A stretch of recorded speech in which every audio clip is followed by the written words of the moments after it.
हाय मैत्रिणींनो, कशा आहात सगळ्याजणी। आपल्या सीमा झेंडे ब्लॉग्स या चॅनलमध्ये माझ्या सगळ्या लाडक्या मित्रमैत्रिणींचे पुन्हा एकदा स्वागत आहे। इंट्रो कसा वाटला?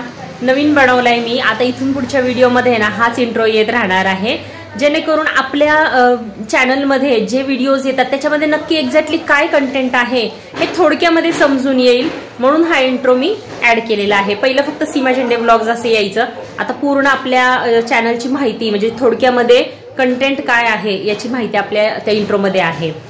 तर टाइम बघू शकता, वाजलेले आहेत 10 वाजून गेले आहेत जवळजवळ। आंघोळ अजून मी काही केलेली नाहीये। हल्ली माझी आंघोळ थोडीशी लेट होते, त्याचं कारण पुढे जाऊन सांगेल मी तुम्हाला। आणि केसांना तेल लावून एक दिवस पूर्ण झालेला आहे। काल तेल लावलं होतं आणि आता आज मी ॲलोवेरा लावणार आहे माझ्या केसांना, कारण केसांचा पूर्ण झाडू झालेला आहे। तुम्हाला पुढे जाऊन दाखवेल मी की केसांची काय हालत झालेली आहे। माझे इतके डॅमेज झालेले आहेत केस, खूप खूप खूप वृक्ष झालेले आहेत केस। आणि ना मला स्वतःकडे बघायला म्हणजे म्हणतात ना वेळ आहे, पण म्हणजे थोडंसं नाही का इंटरेस्ट निघून गेल्यासारखं झालंय, कारण बाळाचं बघायचं, मुलीचं बघायचं, अभ्यास आणि बाकीचं सगळं पूर्ण दिवसभराचं जे रुटीन आहे ते थोडंसं बिझी असल्यामुळे आहे ना कंटाळा येतो कधी कधी स्वतःकडे नाही का असं पर्सनल केअरकडे लक्ष द्यायला। आणि माझ्यासारखं असं बऱ्याच जणींचं होत असेल की मुलांच्या व्यापातून बाकीच्या व्यापातून आपल्याला वेळ मिळत नाही। तर हे बघू शकता, हा मास्क आणून आहे ना डीमार्ट मधून जवळजवळ 3 आठवडे किंवा 1 महिना तर आरामात झाला असेल। सानवीने हा ओपन करून ठेवलाय, पण मला अजून लावायला झाला नाहीये, पण आज ट्राय करणार आहे मी, आज लावायचंय। तर चला ॲलोवेरा माझ्या झाडांची हालत तुम्हाला दाखवते काय ते। झाडांची अवस्था तुम्ही इथे बघू शकता, पूर्ण झाडं आहेत ना अशी सिमेंट आणि मातीने अशी वाळून गेलेली आहेत। काही काही झाडं अजून हिरवी आहेत, जसे की मनी प्लांट वगैरे, गुलाबाचं फूल, गुलाबाचं झाड वगैरे, पण बाकीची जी मोठी मोठी झाडं आहेत ती सगळी पूर्ण खराब होऊन गेलेली आहे। ज्यांनी माझे पूर्वीचे व्हिडिओ पाहिले असतील त्याच्यामध्ये मी माझी नेहमी झाडं वगैरे दाखवायचे। माझं जे मेन डोअर आहे ना त्याच्या डाव्या बाजूला थोडीशी जागा होती आणि तिथे मी अशा नवनवीन कुंड्या वगैरे लावायचे। खूप छान झाडं बहरली होती माझी, पण हे अशा बांधकामाच्या सगळ्या ह्या सामानामुळे ना त्याच्यावर सिमेंट, माती, वाळू सगळं पडायला लागलं। आणि माझ्या मिस्टरांनी आणि ते जे कामगार आहेत ना त्यांनी उचलून सगळे अशी माझी जे कुंड्या आहेत मेन दारातल्या एका गल्लीत टाकून दिले, कारण दारामध्ये ना सगळं विटा, वाळू वगैरे सगळं ते माल तिथंच उतरवायचे। त्याच्यामुळे ह्या झाडांवर काय त्याला पडायला नको म्हणून त्यांनी तिथं गल्लीत टाकले आणि त्याच्याकडे खूप दुर्लक्ष झालं झाडांकडं। पण शेवटी मी जेव्हा जाऊन बघितले त्या गल्लींमध्ये त्या झाडांच्या अवस्था, मी जाऊन ती झाडं घेऊन आले आणि आता मला ना ह्याला पहिल्यासारखे परत झाडं करायला खूप वेळ लागणार आहे। तर असो मी त्याच्यातून ॲलोवेरा म्हणजेच आपलं ताजी कोरफड काढून आणलेली आहे आणि पुढे व्हिडिओमध्ये आपण बघणार आहोत की कोरफड कशी वापरायची, आपण त्याचे फायदे, ते गर कसा काढायचा ते सगळं आपण पुढे बघणार आहोत। त्याच्यापूर्वी इथे जस्ट तुम्हाला शेअर करत आहे की सानवी नाही तर मस्त अशा कपड्यांच्या घड्या घालत आहे। तिला मी अजूनपर्यंत कधीच कपड्यांच्या घड्या वगैरे घालायला शिकवल्या नाही, पण तिने मनाने बघा किती सुंदर घड्या घातलेल्या आहे। मला खूप कौतुक वाटलं तिचं। आणि आता हे तिचं जे वय आहे ना याच्यामध्ये मला तिला कुठल्याही प्रकारचं काम आत्ता तरी द्यायचं नव्हतं, कारण मी पण आहे ना खूप लहानपणी मनाने आवडीने कामं करायला वगैरे सुरुवात केली घरातली। आणि आता हे जे वय आहे ना तिचे हे खेळण्याचं आहे, अभ्यास करण्याचं आहे, त्याच्यामुळे मी घरातली शक्यतो तिला कामं सांगत नाही। तर मला असं वाटत होतं की एक 10 वर्ष कंप्लीट झाल्यानंतर बघूयात ती हळूहळू घरातली कामं शिकेल। आणि आता ती जस्ट आता 9वा तिचा बर्थडे होईल पुढच्या महिन्यामध्ये, जानेवारीमध्ये। तर अजून तर वेळ आहे कामांना, घरातल्या कामांना आयुष्यभर तेच करायचे, पण थोडी थोडी तिला हळूहळू सवय लावत आहे। तर छान अशा घड्या वगैरे घालून दिले तिने, तर अशी छोटी छोटी कामं मी तिला आता हळूहळू सांगणार आहे, जास्त काही लोड द्यायचा नाहीये तिला। तर मी कोरफडीचा गर वगैरे ना दुसऱ्या दिवशी लावला होता आणि हा जो व्हिडिओ आहे ना तो आदल्या रात्रीचा आहे। तुम्ही बघू शकता इथे मी ना ओव्हनमध्ये तेल गरम करत आहे। केसांना आहे ना ऑइलिंग करताना तेल थोडंसं कोमट करूनच लावायचं, म्हणजे ते छानपैकी मुरतं आपल्या केसांमध्ये। आणि माझ्या केसांबाबत तुम्हाला सांगायचं म्हटलं तर माझे जर तुम्ही पूर्वीचे फोटो पाहिलेत तर माझी केस एवढी भारी होती, म्हणजे लहानपणापासून माझी केस खूप छान आहेत, जाडच्या जाड केस माझी, अक्षरशः फणी सुद्धा माझ्या केसांमध्ये घुसायची नाही, इतके माझे केस जाड होते। पण काय झालं, हळूहळू म्हणतो ना आपण, जसं जसं आपलं वय वाढत जातं आणि आपण काही ना काहीतरी केसांवर उद्योग करतो त्याच्याप्रमाणे केस आपली डॅमेज होतात। आणि माझे तसंच झालं की लग्नाच्या अगोदरपर्यंत खूप छान केस होती आणि सानवीच्या वेळेला डिलिव्हरीमध्ये पण आहे थोडीफार माझी केसांकडे माझं दुर्लक्ष झालं। मी जे रेग्युलर ऑइलिंग वगैरे करायचे, मसाज करायचे ते मी काही करत नव्हते, त्याच्यामुळे त्याच्यामुळे ना सानवीच्या वेळेला प्रेग्नन्सीमध्ये माझी भरपूर केस गळाली आणि त्याच्यानंतर परत ती नॉर्मल झाली होती, पण आता परत ऑगस्टच्या वेळेला माझ्या केसांची पूर्ण वाट लागलेली आहे आणि पूर्ण माझ्या केसांचा आहे ना झाडू झालेला आहे, खूप वृक्ष झाली आहेत, अशी खूप फ्रीझी झालेली आहे. आणि मध्यंतरी तर मला म्हणजे डिलिव्हरी झाल्यानंतर आहे ना 2-3 महिन्यानंतर अचानक असा ना हेअरफॉलचा खूप जास्त प्रॉब्लेम व्हायला लागला. अक्षरशः केस अशी गळून पडत होती आणि त्याच्यामुळे मला ना हेअरफॉलची ट्रीटमेंट पण घ्यायला लागली होती. तर तुम्हाला मी ते शेअर पण केलं होतं, मी कुठल्या डॉक्टरांकडे वगैरे गेले होते ते, आणि त्या डॉक्टरांच्या ट्रीटमेंटनी आहे ना मला खरंच खूप छान फरक पडला. म्हणजे पुढं असं ना पूर्ण माझं असं कपाळावर आहे ना टक्कल पडत चाललं होतं, म्हणजे इतकी केस विरळ, अक्षरशः आतली पूर्ण स्किन दिसत होती, इतकं विरळ झालं होतं. पण त्या डॉक्टरच्या ट्रीटमेंटनी आहे ना माझी केस गळायची ना पूर्णतः बंद झाली. पण एक जो केसांचा जो हे आहे ना म्हणजे टेक्स्चर जे आहे ना ते खूप खराब झालेलं आहे. पहिले जे शाईन होतं केसांना ते पूर्णपणे निघून गेलेलं आहे. त्याच्यामुळे मी आता नाही कसं घरगुती काहीतरी लावून असं जरा केसांकडे जरा लक्ष द्यायला पाहिजे असं मला वाटतंय. कारण ना खरंच म्हणजे मुलांच्या ह्याच्यामध्ये ना मी स्वतःकडे बिलकुल आत्ता सध्या लक्ष देत नाहीये आणि हीच माझी चूक होतीये. ही प्लीज तुम्ही कुणी करू नका. पण कसं वेळेअभावी आपल्याला मुलांना पहिली प्रायोरिटी द्यायला लागते. आपलं आयुष्य हे मूल हेच आपलं आयुष्य बनून जातं. आणि आत्ता तर बारका माझा अजून लहान आहे, तो जरा एकदा 2-3 वर्षाचा झाला म्हणजे पुन्हा एकदा माझं रुटीन परत पहिल्यासारखं होऊ शकतं.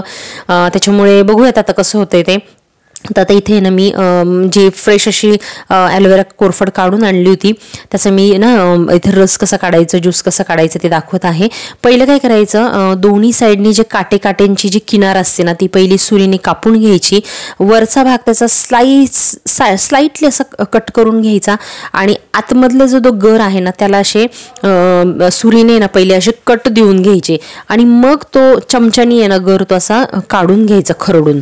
याच्याने काय होतं ना आपल्याला नंतर, कारण हा गर आहे ना खूप चिकट असतो, आपल्याला त्याला नंतर मॅश करणं जमत नाही. त्याच्यामुळे पहिल्यांदा सुरीने ना त्याला असे जरा कट पाडून घ्यायचे. तर इथे तुम्ही बघू शकता. आणि सुरी आहे ना मी एक सजेस्ट करेल की सुरी शक्यतो वापरात नसलेली वापरा, कारण आहे ना ह्या सगळ्या गोष्टी खूप कडू होतात त्या ह्याच्या वापराने. आणि इथे जस्ट मी एक ट्राय करत होते, म्हटलं किसनीने बघूयात ह्याचा कसा निघतोय. पण एवढं ते चिकट झालं ना की ते किसनीचं मग मी ही कॅन्सलच करून टाकली आयडिया. म्हणलं याचा काही फायदा नाही, ते त्याला उलट जास्त चिकटत गेलं, कारण हे हातातून निसटतं ना, खूपच चिकट होतं हाताला. तर त्याच्यापेक्षा बेस्ट आहे की आपण सुरीने जे कट करून मी पहिले दाखवलं ना ती स्टेप खूप छान आहे.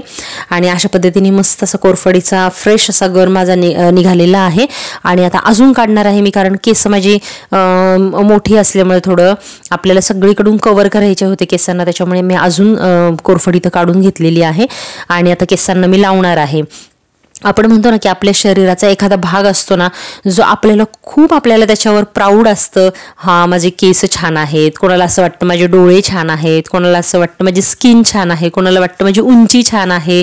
आणि माझं असं व्हायचं ना की माझ्या केसांवर मला खूप प्राऊड होतं की माझे केस किती छान आहेत. म्हणजे पहिलेच सांगते मी, सानवीच्या डिलिव्हरीच्या म्हणजे माझी सानवी व्हायच्या अगोदर, माझी पहिली डिलिव्हरी व्हायच्या अगोदर मला ना खूप माझ्या केसांवर गर्व होता. खूप वेगवेगळ्या म्हणजे हेअरस्टाईल करायचे, केस मस्त मोकळी सोडायचे, कटिंग असायची माझी नेहमी. आणि केस म्हणजे माझं खूप छान, म्हणजे माझ्या पूर्ण बॉडीवरचा एक चांगला भाग असं मला वाटायचं आणि त्याच्यावर गर्व होता. आणि कालांतराने असं झालं ना की नेमकं तेच डॅमेज झालेली आहेत केस आता माझी. आणि असंच होतं बघा, ज्यांना ना केसांवर खूप जास्त घमेंड गर्व असतं ना त्यांनाच नंतर ना, मुलांच्या बाबतीत पण असं होतं, जे खूप कॉलेजमध्ये केस उडवत असतात ना नंतर त्यांना टक्कल पडतं. तसंच माझं झालं थोडंफार. मी माझे केसांना खूप छान असं मला वाटायचं, खूप भारी आहेत. पण आता नेमकं ते केसांचंच माझं सगळ्या बट्ट्याबोळ झालेलं आहे. आणि मला ना खरंच मला खूप वाईट वाटतं की माझी केस एवढी खराब झालेली आहे. आणि काय करू मलाच समजत नाहीये, माझ्या केसांना मी काय करू.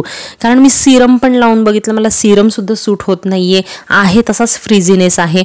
आणि त्याचप्रमाणे मी ते कोरियन नाही का ते राईस वॉटर, त्याचं पण मी करून बघितलं 1-2दा, पण त्याचा पण 1-2 ह्याच्यामध्ये इफेक्ट येत नाही, ते कंटिन्यू करायला लागतं असं मी ऐकले.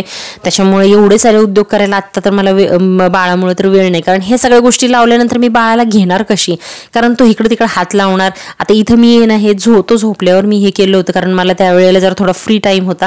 पण असं प्रत्येक वेळेला असेलच असं नाही. आणि आपल्या प्रत्येक गृहिणींचं तसंच असतं की आपण आपल्यापेक्षा ना आपल्या मुलांच्या रुटीनला जास्त प्रायोरिटी देतो.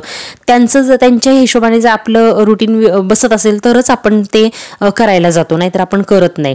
आणि आता सध्या पार्लरला वगैरे जाणं सुद्धा मी ना टाळते, कारण तिथं जाऊन मी जर बसले तर मग घरामध्ये बाळाकडं कोण बघणार, कारण सानवीच्या पप्पांना तर खरंच पॉसिबल नाहीये बाळाकडं आत्ता बघणं. आणि जसं मी सांगितलं ना, माझी आंघोळ पण आत्ता लेट होत आहे, कारण आहे ना सानवीचे पप्पा जे सकाळी सानवी एकदा शाळेत गेली की ते जे वरती बांधकामावर जातायत, वरती पाणी मारा, त्या कामगारांकडे लक्ष ठेवा, ते खालीच यायला तयार नसतो तो माणूस. त्याच्यामुळे मी बाळाकडे कोण बघणार, त्याला पूर्ण अख्खं खेळवण्यात माझा दिवस जातो आणि त्याच्याकडे लक्ष देण्यात दिवस जातो. आणि तो जरा झोपला की मग मी कुठेतरी काहीतरी राहिलेली कामं कर, थोडासा आराम कर, थोडं व्हिडिओचं काम कर, ह्या सगळ्या गोष्टी करत असते मी. आणि त्याला सोडून मी बाथरूममध्ये आंघोळीला गेले आणि तो नेमकं उठून बसला, कुठं पडला बेडवरून वगैरे, तर ती खूप भीती वाटते मला. त्याच्यामुळे मग मी ना सानवीच्या पप्पा वरनं खाली आल्याशिवाय मी काही आंघोळीला जात नाही. आणि त्याच्यामुळे त्यांची वाट बघण्यात मला ना अख्खा दिवस निघून जातो आणि मला ना आंघोळीला लेट होत आहे आत्ता सध्या. हे माझं रुटीन अजिबात नव्हतं पहिलं. म्हणजे बाळ होण्याच्या अगोदरची गोष्ट सांगते मी तुम्हाला. जेव्हा मी जॉब करायचे, बरोबर मी 8:30ला, म्हणजे कोरोनाच्या अगोदरची गोष्ट आहे, जेव्हा माझं काम ऑफिस चालू होतं, 8:30ला मी ऑफिसला टच असायचे. तुम्ही विचार करू शकता की माझं किती भारी रुटीन असेल, त्यावेळेला मी किती पटपट आवरत असेल. उठून मी सानवीचं शाळेचं आवरून द्यायचे, सानवीचा डब्बा, माझ्या मिस्टरांचा डब्बा, माझा डब्बा, म्हणजे नाश्ता आणि म्हणजे दोन्ही टायमाचे डब्बे, हे सगळ्या गोष्टी मी पॅक करून 8:30ला बरोबर मी ऑफिसमध्ये टच असायचे, सानवीला शाळेला वगैरे घालून. तर तुम्ही विचार करू शकता की मी किती सकाळचं फास्ट माझं आवरत असेल. आणि अशी मी आळशी वगैरे तर अजिबातच नाहीये, सगळ्या गोष्टी मला मॅनेज बरोबर करता येतात. पण आत्ता माझे हात सध्या बाळामुळे बांधलेले आहेत. त्याचं जोपर्यंत व्यवस्थित रुटीन बसत नाही तोपर्यंत मला त्याच्या रुटीन प्रमाणेच वागावं लागणार आहे. मी काय आळस करत नाही आंघोळीचा, किंवा माझं एकदम स्लो आत्ता काम चाललेलं आहे सकाळचं, ते काही मी मुद्दामून करत नाहीये. माझ्या बाळामुळे मला ह्या सगळ्या गोष्टी, आणि मला कोणाची साथ नसल्यामुळं, घरामध्ये कोणाची मदत नसल्यामुळे मला ह्या सगळ्या गोष्टी बाळाचं बघून करायला लागतात. तर असो, हे सगळं सांगण्यामागचं हेच उद्देश आहे की म्हणजे कसं आहे, आपल्या स्त्रियांना आहे ना खूप वेगवेगळ्या चढउतारामधून जावं लागतं, कारण तेवढं सगळं आवरून आपल्या कामाला बसणं हे खूप अवघड आहे. आणि ज्या कोणी कामाला बाहेर जातात ना, त्या माझ्या ह्या बोलण्याशी पूर्णपणे सहमत असतील की आपल्याला जॉबला जाणं म्हणजे सगळं घरातलं आवरून, जबाबदारी पूर्ण पाडून आपण त्या टायमामध्ये बरोबर आपल्याला तिथं पोहोचावं लागतं. हे किती तारेवरची कसरत असते आणि ती त्या बाईलाच ती कळू शकते. तर असो, इथे बघू शकता तुम्ही, माझं सगळं छान असं ऑइल पण लावून झालं होतं. रात्रभर मी ऑइल ठेवलं होतं आणि दुसऱ्या दिवशी छान अशी कोरफड पण मी माझ्या केसांवर ठेवली होती. आता बघूया त्याचे काय परिणाम आहेत. आता एकदा लावून तर लगेच काही इफेक्ट येणार नाही, मला वारंवार हे लावावं लागेल, कंटिन्यू ठेवावे लागेल. आणि गर काढून झाल्यानंतर राहिलेली जी कोरफडीची सालं आहेत ना, ती काही फेकून द्यायची नाही, आपल्या चेहऱ्यावरती अशा प्रकारे चोळायची, कारण कोरफडीचा गर स्किनसाठी पण खूप चांगला असतो. सगळे चेहऱ्यावरचे डाग वगैरे आपले नाहीसे होतात. एंडला आहे ना मी हेअर वॉश केल्यानंतर तुमच्याशी रिझल्ट शेअर करणार आहे, त्याच्यामुळे व्हिडिओ एंडपर्यंत नक्की बघा. आणि इथे ना अगस्त्य आणि सानवीची थोडीशी मजा मस्करी तुमच्याशी शेअर करणार आहे, कारण आहे ना अगस्त्य आता खूप खोडकर झालेला आहे आणि त्याची प्रत्येक सगळ्या ज्या गोष्टी आहेत ना मला तुमच्याशी शेअर करायला खूप आवडतात. त्याच्यामुळे ही क्लिप नक्की बघा.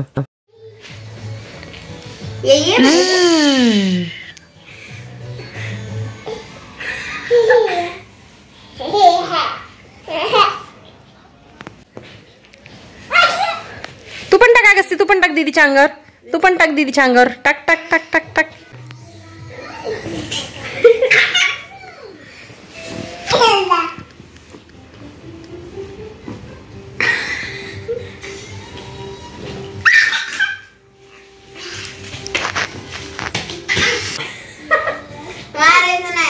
डोक्यावर टाक बाबू, डोक्यावर टाक. उभं राहा, तू उभं राहा, उभं राहा, डोक्यावर टाक, तिच्या दीदीच्या डोक्यावर टाक.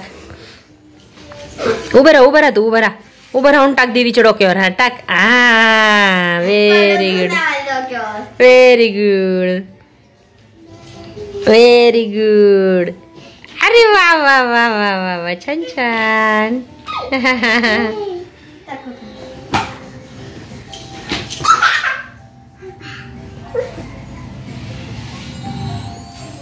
बरं, चला चला चला या.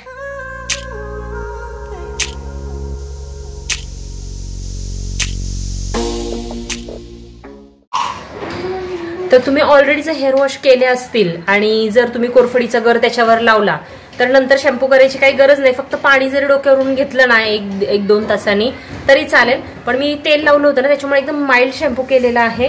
लगेच धुवून टाकलं मी शॅम्पू, तेल निघालेलं आहे केसांचं बऱ्यापैकी. आणि बघू शकता हाताला तर माझ्या एकदम आता सॉफ्ट लागत आहेत केस. आता वाळल्यानंतर बघू की कसे वाटतायत मला. तर चमक जी आता वाटतीये ना केसांना ती छान वाटतीये मला. कमीत कमी 20% तरी माझ्या केसांना छान अशी शाईन वाटतीये. तुम्ही पण बघू शकता. तर वाळल्यावर बघूयात की कशी होत आहेत केस, कशी वाटतायत. आता तर ती छान वाटतायत. इथे आजूबाजूला ना इतकी बांधकामं चालली आहे, आमचं आहे, समोरच्या शाळेचं आहे. त्याच्यामुळे ना कंटिन्यू मी तुमच्याशी बोलायला लागले की काही ना काहीतरी आवाज येत असतो, मला मध्येच थांबायला लागतं. तर थोडक्यात बोलते की आजच्या व्हिडिओमध्ये जे काही मी तुम्हाला सांगितलं की ॲलोवेरा जेल म्हणजे कोरफडीचा रस कसा काढायचा, कसा वापरायचा, त्याचे फायदे आपण बघितले. आणि माझ्या केसांवर झालेला जो काही परिणाम आहे आता तुम्ही लाईव्ह बघितला, तो पण तुम्ही बघितला असेल. तर हा आजचा व्हिडिओ जर आवडला असेल, थोडाच हटके होता आजचा व्हिडिओ, जर आवडला असेल तर नक्की या व्हिडिओला एक लाईक करा. तुम्ही जर व्हिडिओला लाईक केलं तर हा व्हिडिओ अजून जास्त चालेल, त्याच्यामुळे या व्हिडिओला नक्की लाईक करा. आणि आजचा व्हिडिओ आवडला असेल तर आपल्या चॅनलला सबस्क्राईब करायला पण विसरू नका. चला तर मग भेटूयात अशाच एका नवीन व्हिडिओमध्ये. तोपर्यंत बाय.